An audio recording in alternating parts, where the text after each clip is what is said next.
¿Cómo puede ser que una persona que siempre estuvo para todos termine sola cuando más lo necesita? Había una vez una abuela que todos consideraban inquebrantable. Si le preguntas a su familia, todos te dirían lo mismo. Mi mamá es una mujer fuerte. Mi abuelita siempre puede con todo. Ella nunca se cansa. Y sí, ella podía con todo. Pero, ¿a qué costo? Toda su vida se la pasó cuidando de los demás. Primero fue mamá, después esposa, luego enfermera de su suegra, niñera de sus nietos, consejera de sus hermanas, de sus vecinas, de quien se cruzara. Siempre había alguien que la necesitaba. Y ella siempre decía que sí. Claro, yo voy. No te preocupes, yo lo hago. Estoy bien, no te apures por mí. Y así, poquito a poquito, fue dejando sus propias cosas de lado, sus gustos, sus tiempos, sus silencios, hasta que, sin darse cuenta, se dejó a ella misma para después. Y ese después nunca llegó.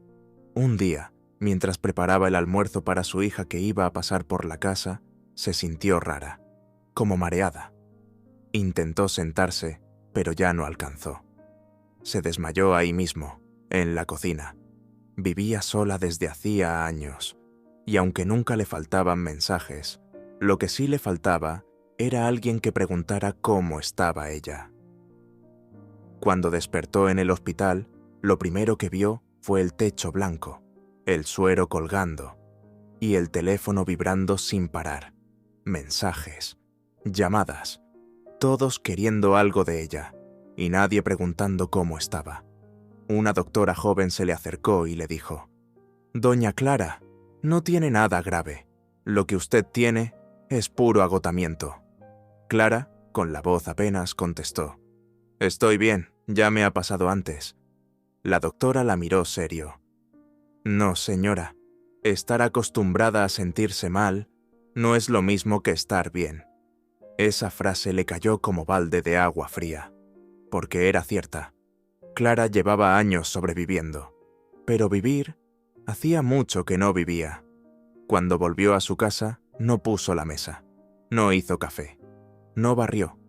Solo se sentó frente a la ventana y se quedó ahí, con el corazón latiendo lento y los ojos llenos de algo que no sabía si era tristeza o alivio. Y en ese silencio, por fin pudo escucharse. Se dio cuenta que había vivido entera para los demás y que, sin querer, nadie había vivido para ella.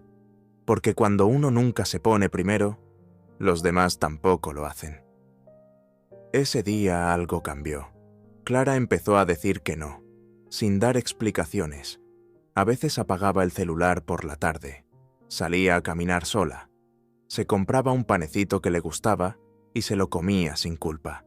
Escribía en una libreta, se hablaba bonito, y aunque al principio se sentía rara, con el tiempo se sintió libre. Por fin estaba volviendo a ella, porque aprendió algo que nadie le había dicho antes. Cuidarte no es ser egoísta, es saber que también mereces amor, y empezar por el tuyo. ¿Y tú, cuántas veces te has dejado para después?